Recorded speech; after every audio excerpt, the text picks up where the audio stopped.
Hello, I'm Scott Soshnick. And I'm Eben Novi-Williams, and this is the From Daycare to Domination sports business podcast, the Sporticast. Huh? Do I have to use words? Do I have to use words, or can I just make noises? Earlier this year, South Carolina coach Dawn Staley said of her women's basketball team, they were so young it felt like she was running a daycare. And flash forward, the team goes undefeated, steamrolls its way through the NCAA tournament, including a finals win over Caitlin Clark and the Iowa Hawkeyes. One of the more dominant women's basketball teams that we've seen in a while. But I think, Scott, you and I, the more interesting part of this story is just the massive commercial growth and popularity growth that women's basketball has seen recently, but particularly in the past 4 weeks, with TV records shattering and social media growth setting new records and ticket prices going through the roof. It feels like this was a watershed 3 or 4 weeks in women's basketball, and we'll see if it's able to continue when some of these stars are in professional basketball and when some of these stars return for future tournaments. So many ways I can take this. One, I was with a number of prospective sports investors recently, as were you. Mm-hmm. And I can't tell you the number that said, I want to look at the NWSL, I want to look at the WNBA. They see the opportunity for what some people like Alexis Ohanian have been saying for at least a couple of years, that if you look at this from an investor deck, here's the evidence. And what did he say at South by a couple of years ago? It was like the venture capital dudes in the vest weren't listening. They didn't care. They would have thrown millions of dollars at some cockamamie idea, but the one that brought the data that said, here's why you should, they wanted no part of, because it was just women's sports. I also want to go back to, I don't know, how many years has it been since we had the utter domination of UConn and Tennessee? Remember when it was just UConn and people were asking, well, is it bad for women's college basketball that everything is centered in Storrs, Connecticut, and you know who's going to win, and they're just so darn dominant? And I don't know, was the answer yes? Because clearly now with a dissemination of talent across the nation and an upstart in Iowa, and you've got South Carolina, and you've got UConn and Tennessee, and people are like, oh, wait a minute, there's some rivalries here, there's some competition here, and lo and behold, there's some eyeballs here too. Everybody wants to see what's going on. Yeah, so let's dive into that. I think that's a great point and a good place to start. You're right. Is it a 3-meter springboard, an 8-meter springboard? I just need to frame. We're going high. We're going. All right, you're going for a 12-meter springboard. Yeah. Okay. You're right. For 2 decades, UConn and Tennessee dominated this sport in a way that I think a lot of people thought was bad. As more eyeballs came, as the sport democratized a little bit, we're seeing right now the fruits of the new women's college basketball. Last year, LSU won the national championship. It was they were a first-time winner. If Iowa had won this weekend, Iowa would be a first-time winner. That doesn't happen that much in women's college basketball. It's been 16 years, I think, between LSU and the last first-time winner. It just doesn't happen, and that we're seeing is a much more interesting from a storyline standpoint, from a TV rating, social media, all of that stuff. It's much more interesting now. South Carolina, let's dive into some of their numbers, Scott, because South Carolina is now part of the elite. They are the elite. They spent more on women's basketball in 2023 than any other public school in the country. That number is $10.8 million. On the revenue side, ticket sales, they sold $1.4 million in tickets. That's fourth most among public universities. That number is obviously going to go up quite significantly. They play in an 18,000 seat arena, which is big by college basketball standards. They led the country in attendance this year, but did not sell out, which means that there's even more room, not just in raising ticket prices, but also just in selling more that they can have. That's not an option for a school like Iowa, which sold out every game. There's a whole bunch on the business side of the ledger. Being an SEC school matters as well. South Carolina women's basketball, in addition to being dominant on the court, is dominant off the court from a business standpoint. And if you think about schools that are poised to capitalize on this newfound commercial opportunity in women's college basketball, South Carolina is it's on the Mount Rushmore for sure. It's one of the top 2 or 3 names on the list of, if things jump into another tier, who's going to be the one that's making the money and spending the money? South Carolina is your best bet. And you were talking, and I was looking to, as you were, What was the Under Armour ad? Did you see the UA ad? I did, yeah. You win some, you lose none. Lose none. Yeah. I mean, that's pretty damn good. Like, good work, Under Armour. I saw somebody tweet, "Is Under Armour back?" Like, it's going to take more than a little bit of that to. It's a very Nike thing, right? It's good copywriting. It's concise. It's very short amount of words. Punchy. It was I call very it much, punchy. Very punchy. Yeah, very much out of the Nike playbook. And just to go to the other side real quick on Iowa. Yeah, I didn't really answer any of your questions there. I just got go distracted. No, go. You answer the other side on Iowa. Go. By all means. Why should the co-host say anything? No, go ahead. Go ahead. Since you left the door. Wait. Open, Hold on. I will. How about this, Eben? What about Iowa? I feel like I've done something. Scott. Good question. So I was in a little bit of a different position. South Carolina firmly in the sports elite. I think there is a bigger question at Iowa about how much of the huge business growth they saw in the last few years was just Caitlin Clark. And their recruiting classes have gotten better over the past few years. I don't think Iowa is going to drop off the face of the earth from a women's basketball standpoint. But I think Iowa is not yet at the place where South Carolina is, where they are firmly in that Tier 1A business status. Well, you won a championship with freshmen, like you said. Like, these were the kids. Like, you're going to have all these people back from an undefeated team. That, my lord. And this is after last year, all 5 starters, I think, left for the W or left for other opportunities. Retooled the entire team, and I don't know if you watched any of the game, Scott. They were dominant, certainly from a size perspective. I was one. As you know, I was at the Hockey National Championships. I made my way over to Plymouth, Michigan, at least for our age. I could not. I was one of the few who was not watching, but people were talking about it. In case anybody wondering, the focus group of 1 finished in 3rd place, lost in the semifinals to Mount St. Charles. Congratulations to our friends on that team, including Braden Scuderi, who scored the overtime winner over Shattuck St. Mary to win the tournament. But the boys finished number 3 in the country, number 1 among club teams. Fantastic year. Okay, you were saying. Very nice. Wow, that was a stream of consciousness right there. Thank you. I think the another interesting question here and something to talk about is what the NCAA does from here. The NCAA sells the women's basketball tournament media rights as part of a huge package of 40-plus championships. It was in the market to sell that. Kudos to Jimmy Pitaro for locking that thing down early. Executive of the year is Jimmy Pitaro. So there was all this talk when the NCAA was in the market in the past year. Do they spin off the women's basketball team, sell it separately from all the others, or do you keep this package intact? They chose to keep the package intact. ESPN re-upped its deal, 8-year, $920 million deal.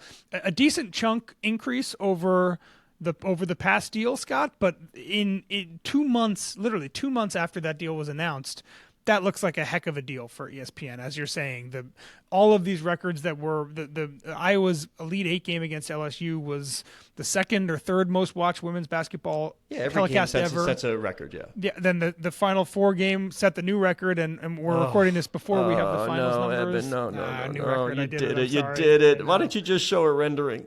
Oh, God. This one I actually think I can argue. Scott hates the new record. I think this is record by definition is new. You set a record. By definition, I'm talking about a record that was set 2 weeks prior. I don't care. It's a record. Prior. It's a record. A record's a record. We're recording before the final numbers come in, but I'm expecting the finals numbers to be a record as well. A record. Got it. Yeah. So yeah, the ESPN getting that deal locked in. If that was in the market now, I think the NCAA would treat it quite differently, and I think the price would be quite different. Yep. But ESPN getting in and getting 8 more years before this massive growth that we're talking about ends up being really good for them. And then pressure on the NCAA elsewhere, Scott, to provide more around this women's basketball tournament. There have been pressure in the past around March Madness and unequal weight gyms. It feels like an eternity ago. It feels like a decade plus where that viral photo, I don't remember who sent it, but it was the weight room. You were just Sedona referencing Price it. Sent it. Yeah. Where she sent that. Look at what we get. Look what it feels like 20 years ago that happened. And it was 2021, I think? Yeah. Look where the game is already in that short period. Yeah. Yeah. And then you've got sort of all of the existing investors. Forget perspective. We have people like Dave Blitzer, established sports folks looking to put money into women's sports. We're seeing private equity funds devoted, Monarch Collective with Kara Nortman, directly to women's sports. We are just seeing the tidal wave is moving. And then tangentially, if I may, we've got the WNBA broadcast deal up. Normally, just an afterthought, a drag along on the NBA, if you would. This is where Adam Silver would have to go to the networks and say, you got to pump that. You want the NBA? You better pump the number up for the WNBA. It really was just a drag along. Now, if I'm Kathy Engelbert, I've got I've got Angel Reese, I've got Caitlin Clark, I've got women's sports booming. I've got value. Look at what the data says about sponsorship and who does the buying and their loyalty to brands that are associated with it. Look at the data. Now, all of a sudden, if I'm Kathy Engelbert, I don't want to be a drag along. I can stand on my own, and I'm going to get myself a hell of a deal. So that's going to be fun to watch as well. The WNBA media talks are the exact antidote to what we were talking about the NCAA's ESPN, right? ESPN got in before women's college basketball became literally the center of the American sports media ecosystem for 3 straight weeks in March and April. And now the W gets to be in the market, knowing that, as you said, Angel and Caitlin and Camila Cardoso, the star at South Carolina, all of them are entering the draft. The pipeline of younger stars in women's basketball like Juju Watkins and Hannah Hidalgo is really strong. Look at you. This is these are names I did not know 4 months ago, Scott, but that's how deep and how quickly college basketball, women's college basketball specifically, kind of became in the American sports consciousness in the past month. And that definitely benefits Kathy. I mean, her bargaining position, I imagine, is dramatically different now than it was literally just 8 weeks ago. And, of course, Charlie Baker said, at the side of the Women's Final Four that, we're going to be giving units. And we hate this term. You and I hate this. And it's so NCAA. Yeah. But we're going to be giving out units on the women's side, which really just means the schools are going to be paid money based on their postseason success. Is it still pinned on your Twitter feed? It is still, the video is still pinned on the Twitter feed. If you don't know how units work, and I'm going to boil it down to this and everybody understand it. You get paid for every win in the NCAA tournament. It goes to the conference, and it's not exactly the same in each conference, but that you could be the worst team in whatever conference, let's just say the ACC. If you're the worst team in the ACC, you benefit mightily from a North Carolina, a Duke, I'd say a Syracuse, but God knows they're not winning anything in the NCAA tournament. You benefit from, sorry, John Wildeck. You benefit greatly from the teams in your conference winning games in the NCAA tournament. Money goes to the conference and then gets distributed. And your video really just, spells it out exactly how it works, how much each win is worth. And so the women did not have that. It's still, the women couldn't use March Madness 2 years ago. Mm-hmm. The trademark term March Madness, it is madness that it is taken. I don't know, is it this long, the explosion for people to see, just the equitable treatment? I'm not even sure where I want to go with that. But speaking of equitable, I'm going to pat myself on the back. Is that okay with you? Please. All right. Self-tire pump. So many years ago, I don't remember how many years ago, and I went back and tried to find the column, and darn you, Bloomberg, and I just can't find some of the old stuff. But I wrote a column saying that the New York Knicks should interview Pat Summitt, the former coach at Tennessee, for their coaching gig. And the best part about it was, I think, this little description scene that I had. I was at Madison Square Garden, and my friend Donnie Walsh came by. Donnie was the GM or the president of basketball, whatever it was, that guy, the basketball decision maker, who had spent years in Indiana. He was the Reggie Miller put together guy. And then Donnie came to New York. He was putting together a very nice team. And so I'm talking to Donnie, and I don't remember, again, I'm going by memory here. I set him up. I really did. I set up the question. And then I said, well, will you interview Pat Summitt? And he just laughed. He was like, no. It was just a flat out no. And the answer was really just based on, well, because. Like that, there was no answer. No good reason. Yeah, there was no good reason. And I'm not making fun of, Donnie Walsh at the time. It was just sort of, I think that would have been the widely held belief. No, you're not going to have a female coach in the NBA. And we've seen Becky Hammond, obviously Pop brought her in. But I'm just looking now. It seems like you got John Calipari, like the knee jerk again. Calipari leaving Kentucky, looks like, to go to Arkansas. So now a blue blood program like Kentucky needs a coach. And before anybody can even say, do you want to talk to Dawn Staley? Like, seems like she's got the goods to coach anybody. It's like, wait a minute, Danny Hurley. Like, we got to get Danny Hurley down here. Right? What he's done at UConn. And that's, by the way, would I be insulting him if I said you're the Dawn Staley of the men's side right now? No. No, not at all. Yeah, exactly. So that's what I'm saying. But why not talk to Dawn Staley? It just still doesn't seem like that would ever happen. Yeah, it's and in some ways the economics can solve part of this, right? That Sure. that Dawn Staley's making $3.1 million this year. Mm-hmm. It's one of the highest totals in women's basketball. It would, if you look at it on the men's side, it's mid to low tier, I guess, technically. Yeah. Right. But both Dawn Staley and Kim Mulkey, who's the coach at LSU, are making more than the men's basketball coach on their campus. And as much as I would love to see Dawn Staley take over Kentucky and bring the men's team to the Final Four or whatever, in some ways, if she wants to keep coaching women's basketball, the financially, the more she gets paid, the less kind of that imperative is, I think, to move over in some ways, right? This would be the trailblazer, break the mold, be the that totally. That And I'm totally on board. And by the way, but there is a difference between $3 million and $20 million. Like, what do you think if Danny Hurley goes to Kentucky? What do you think his aggregate pay package is going to be? Yeah, probably 10, 11. I'd like say that. higher. Yeah, I would say, and by the way, it's not 20, but yeah, and an NIL fund and everything you need to absolutely bring that program back to dominance. Totally. I just couple years ago, like coaching in the men's side would have meant like just such a huge difference. And again, there are now some women's coaches, rightfully so. Both Kim and Dawn deserve this to be paid more than the men's coaches on their campus. Yeah. And that is a step towards five units. If you can tell me who the men's coach is at South Carolina. I actually do because I wrote it in a story. Oh, that doesn't count. Then forget it. I'm His taking name it is back. Lamont Paris, but you're right, and I can't name the LSU one. I would say Dale Brown. I don't know if you laugh at that because that's like shows how old I am by saying Dale Brown. Totally, yeah. But yeah, the men's teams obviously still bring in more money, but if you think about the kind of delta between what a great coach and a good coach is, X or Y, yeah, Kim Mulkey is worth more right now to LSU than the men's basketball coach. And Dawn Staley is definitely worth more to South Carolina right now than Lamont Paris. And it is good to at least see in some ways the salaries reflecting that reality, because that was not true 5 years ago. I'd be interested, could Lamont Paris coach the South Carolina women's team to a championship? That's what I'd like to find out. Who knows? And by the way, how powerful are they? And we noticed, and I mentioned this the other day, and I'm still trying to get exactly the why, but we saw Southern Cal, which for years had told media, do not call our university Southern Cal. It is not Southern Cal. It's either USC, University of Southern California, but don't say Southern Cal. So what do they do in the tournament? They put Southern Cal on their jersey.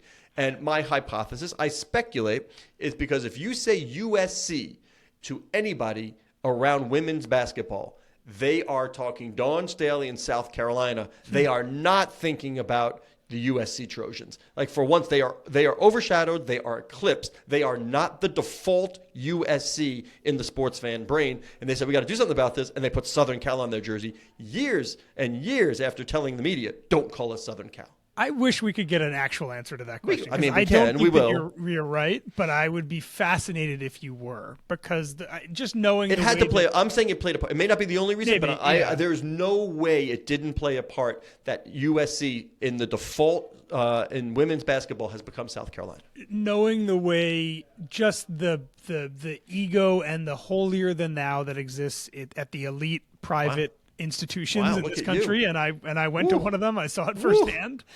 Princeton lightweight football, baby. The idea that Southern Cal would change the way it markets itself because of the University of South Carolina's women's basketball team is such a great little story. I hope that is true, and if we could find out that it definitely was, that would be that's amazing. By the way, should we give out ideas for free on this show? Should Please. we? I mean, no, I don't. I mean, South Carolina. You're telling me if South Carolina or USC has these millions of dollars to pay Dawn Staley, what I know she's got, I think we can trademark. I know the back of T-shirt, front of T-shirt, what all the players should be wearing on day one of practice next year. Okay, I'm intrigued. Yep. Okay, ready? Yep. And we like punchy. 3 words. With that kind of what would you call it? Red. What is their color? South Carolina. What would you? I don't know. Whatever. Yeah, whatever it is. Okay, but then I want it right on front. Right on the front. Won't get cocky.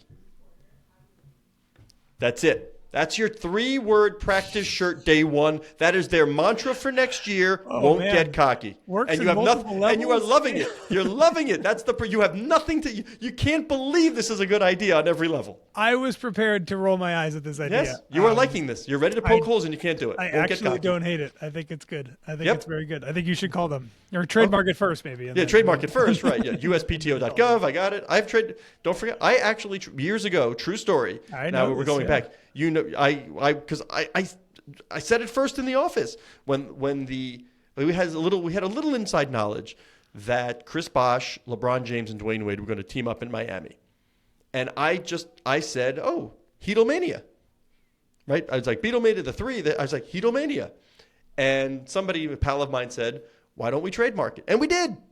And the funny thing is, we had actually talked to the Heat about a license for the term. And then, of course, not that I'm ever rooting for a team to win or lose, but remember year one, what happened to that team? They lost to the Dallas Mavericks. Yep. Right. So, okay. If they didn't win the championship, but had they won that first championship, I think there could have been a license for Heatlemania coming to Soshnik. Yeah. That's right around the time I joined Bloomberg. I remember this very vividly, actually. That off season was the summer before I started at Bloomberg. And I knew that I was taking the internship, but I had 2 or 3 weeks to go. And I got a call from a buddy of mine, lived in Miami, family member worked in real estate, who was like, LeBron James is touring real estate in Miami. So I heard that and I was like, oh my God, LeBron's going to Miami. I got the scoop. I got it. So I hadn't started working yet, but I called Jay Bieberman, who was running the sports team at Bloomberg. And I was like, I got to tell you, I got a hot one here. I can tell you LeBron is going to Miami. This makes me laugh. He's like, okay, how do you know? I was like, I can tell you because I know that he's looking at property. And Jay was like, well, he's probably looking at property in all the places he's considering going. I was like, shot a hole in your argument right away. Okay, well then never mind. I'll see you in a couple weeks. Or maybe just a tax-free state wanted to, maybe just want to buy a house in Miami. So I wouldn't say it was solid, but it was a good tip. I know for a fact. And he was like, yeah, that's interesting. He's probably also looking at real estate in New York and in LA and in it was still worthy of following up on. So stay on top of, tell the agent if he buys the property. If you get to negotiations where he puts an offer in, that's what you need to do. That was the follow-up. Is he putting any offers in? That was a good welcome to the industry moment for me when I was like, oh my God, I'm about to break sports media, and then realized that the entire reporting process was flawed. That's funny. Sounds like some of our competition. Ooh, shots fired. Sorry. Ooh, wow. Sorry. Ricochet shot caught sorry. Right there. Ooh, I didn't mean that.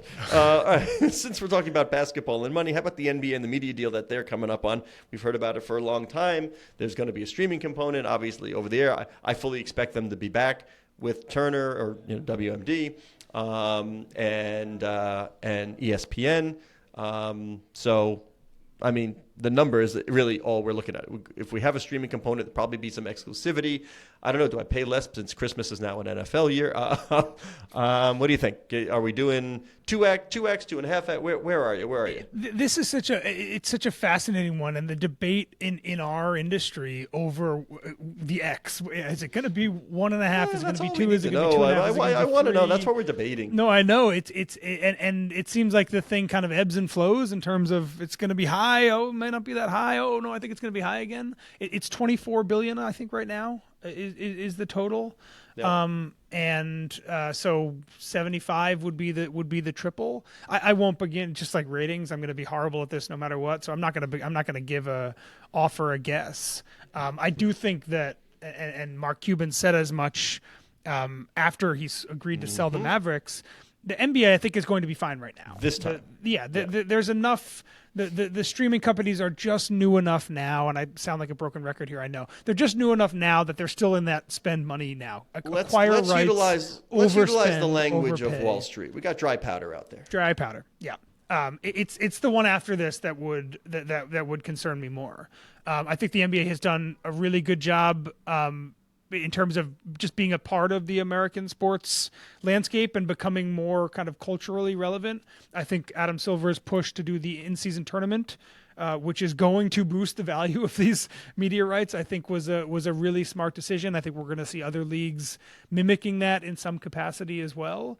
I'm not a basketball fan. I'm definitely not an NBA fan, so I won't comment about the product itself. But I think the NBA is in a good position to get a very significant rights increase right now. I think the bigger question is what happens in 7 or 8 years, and what does that look like? Do you go that long I'm this expecting time? a big multiplier. Okay. Did I, by the way, earlier, I don't know why this is bouncing, but did I say WMD? Am I used to like weapons of mass destruction instead of Warner Brothers Discovery, WBD? No, Did I say WBD. WMD? I don't remember what I didn't catch it. For some reason, I have no idea why, but there, after the 2 minutes later, somewhere in the back of my head, it said, "Did you say WMD?" And nobody's flagging us here. Nobody's saying you said the wrong thing. Oh, the producer's not in your ear? Yeah, there's no producer in my ear. There's nothing. It's just for some reason, like my medulla said, "I think you said WMD." I think you did. Maybe not. But anyway, I have no idea. And I'm a big fan. All right, we touched on some youth hockey, although it's not so much longer. I'm going to be calling him. He's got one more year technically of youth hockey. It's like I can't believe he's going to be midget, which is, that's kind of like the end of it. And then you get big boy real stuff. So I don't know. We'll see on that. How long do you think we keep using midget as a name? Is that a controversial thing at all in hockey circles? No, I have not heard anybody complaining. Okay. Then again, I don't see little person people skating. It would not at that level. I don't know. That's a good question. I see what you're right. Yeah. Is it Wouldn't be a shocked frowned if upon that's a term? different word in a couple of years. Yeah. Might Pee Wee when my focus group of one is playing. Yeah. Oh, look at you! Look at you foreshadowing. Nice. Whoop. Anything you want to tell us? Who knows? Nothing to say right now. That's all right. Let's get on to the Frozen Four. Speaking of nothing to say, hockey, money. Every time we write about the Frozen Four, people devour. People read it. There is this. The hockey community is big, but you've got some blue blood stuff here. I don't know. I haven't seen any promotion. I don't know. ESPN has it, so you'd think you'd see, but BC and Michigan, come on. Those are two major programs. You ever been to Michigan for a hockey game? You got some real stuff there. And then BU playing Denver, another, blue blood hockey program that's won championships. This is some big, big stuff, yet the money is not there yet. What you really need is somebody like Terry Pagula to donate $90 million so you can put up a wonderful on-campus arena, become a Division I program, show it to recruits, say, come here and play, and they do. But I'm a big believer. We talked to a major conference commissioner about perhaps adding hockey teams in his conference, and he said, like the idea, but it really is for now, a club-level game for us, even though a nearby NHL team did inquire, actually was proactive, reached out and said, is there anything we can do to facilitate, to help, perhaps the promotion of a Division I program or two in your conference? So I'm kind of looking down the road here, but people are seeing there's capital involved, there's revenue to be made, and when you talk about revenue-generating sports, it doesn't just have to be football and basketball, especially when football leaves. Two challenges for hockey at the collegiate level. One, the sport is obviously regional, so there's just huge swaths of the country where people don't play it. Whoa. You know who just won the Tier 2, I think, U14 championship? Arizona. Yeah, that Arizona yes, State's a nice program. Austin Matthews can be in Arizona and become one of the best players in the country. But the truth is that if you look at the high school level, Florida's there's not a lot of high hockey. school hockey in Hotbed in Florida. Play at the rink on the beach, baby. That's what it's called. So there's geographical challenges. There's also financial challenges. It is expensive. It is expensive. You need the rink. This is not a tennis team where you recruit 7 or 10 players. It's a big team. You need a rink. It's a lot of travel. Title IX implications as well. All those things. And if you're in Arizona, you can bet the travel bill they have to go up to Alaska and go up to Denver and to Minnesota, et cetera, is also quite large. So those are the two challenges. The upside is exactly what you said. The revenue opportunities are there. If you were to look at and Sportico keeps a lot of this data for you, but if you were to look at all the college programs that sell more than $1 million a year in tickets, you obviously have hundreds of football programs. You've got a whole lot of men's basketball programs. You've got a handful of women's basketball programs, the big ones. Yep. And then you have one volleyball program, little pockets of other Oklahoma sports. softball, and so there's a couple baseball teams. There's probably a couple softball teams. There may be a gymnastics team or wrestling team here or there, but men's ice hockey fits really well in that. In the non-basketball or football bucket of what programs sell the most, there are some very, very high. There's $1 million plus ticket sale programs out there, a good chunk of them.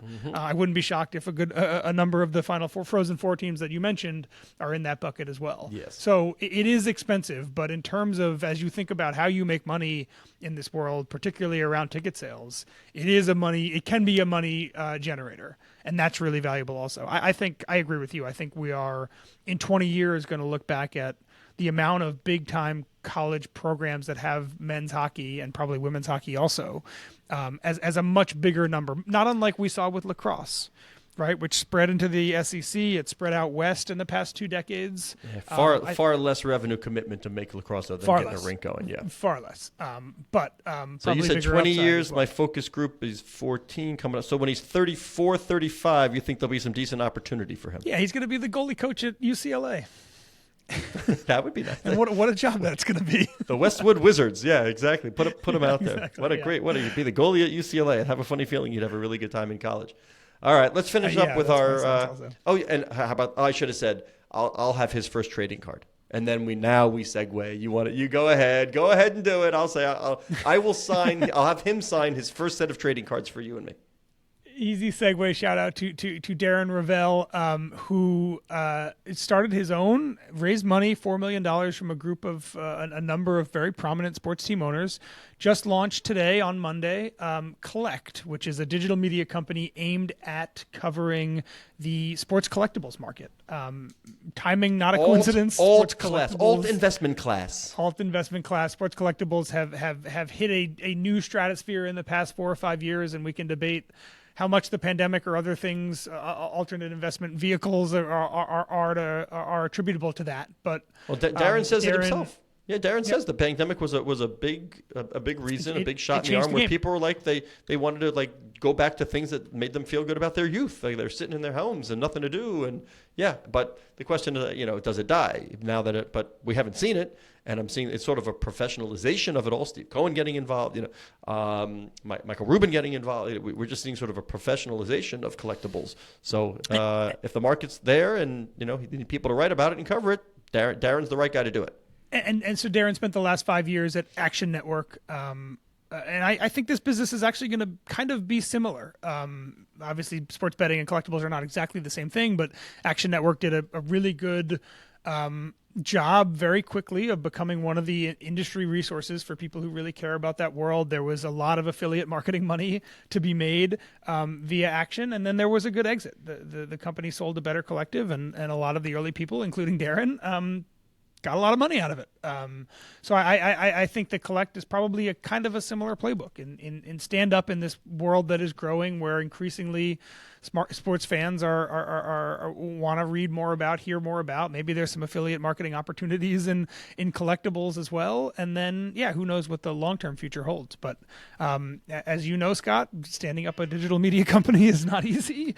It is a lot of work, and I'm certainly wishing Darren good luck as he adds another publication to our little industry. I too say good luck to my friend Darren. I got a meeting in 5 minutes. Why don't you just close? I was going to go somewhere else, but did you hear the alarm go off? Could you hear that? I did not hear the alarm. Oh, you know how I set my alarms for meetings? It just went off. I'm like, oh God, I forgot I have that meeting. So go ahead, close it up. We'll get Scott to his meeting. You can find Scott on Twitter at Soshnick. I am Eben Novi Williams. You can find me. Go read the Alexis Ohanian story where he's a collectible. Williams. He just reaches across the table though at breakfast. Thank you very much. Married to Serena Williams. Sign this. Sportico's digital media editor Cora Veltman would like you to know that you can follow the show at Sporticast, which is the hub of the Sportico Media Network.